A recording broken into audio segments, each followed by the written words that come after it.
Bonjour.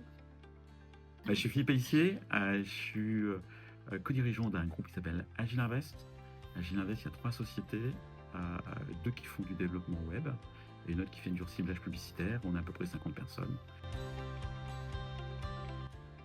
Nos besoins sont assez simples, c'est on recrute des développeurs, des chefs de projet et on n'avait pas de candidats. Donc notre difficulté c'était de sourcer des candidats et des bons profils, des profils qui nous rejoignent, qui sont plutôt des profils experts et sur lesquels on souhaite qu'ils restent longtemps chez nous, donc avec une capacité à rejoindre l'équipe et se plaire dans l'équipe.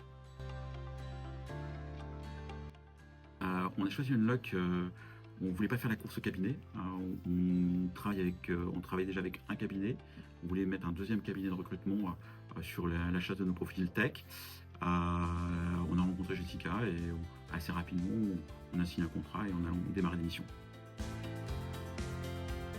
Les premiers recrutements, on a contractualisé en 2021 et dès 2021, on a fait des recrutements ensemble.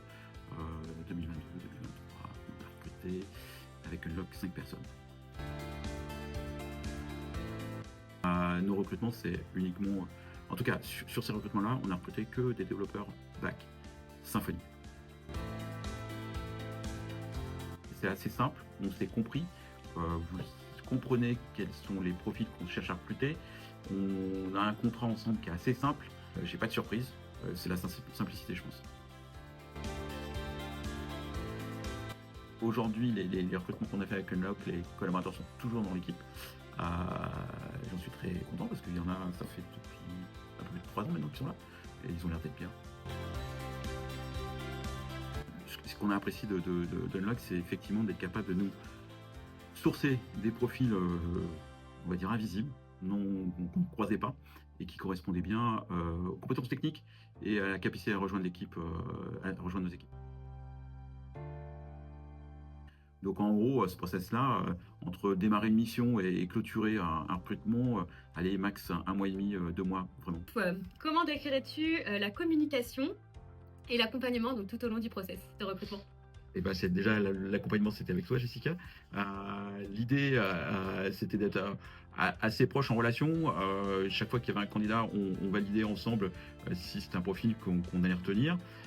Et puis le suivi, avoir aussi ce côté un peu tampon, c'est-à-dire que tu pouvais appeler le candidat pour lui faire passer des messages qu'on ne voulait pas forcément nous avoir en direct, et puis avoir aussi son suivi de recrutement, voir aussi où il en était dans son process de son côté, et ça c'était assez pratique en fait, et fluide.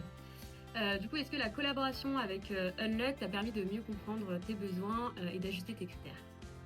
Alors nous, quand on recrute, on a une idée des prestations salariales demandées pour le futur collaborateur, et c'était assez intéressant d'échanger avec Unlock parce que vous avez une bonne vision du terrain, c'est vous qui recrutez le plus que nous en tout cas, et on a un peu ajusté effectivement la partie rémunération, sachant qu'il y avait un point important, c'est que la relation qu'on a avec Unlock n'était pas indexée au salaire du collaborateur.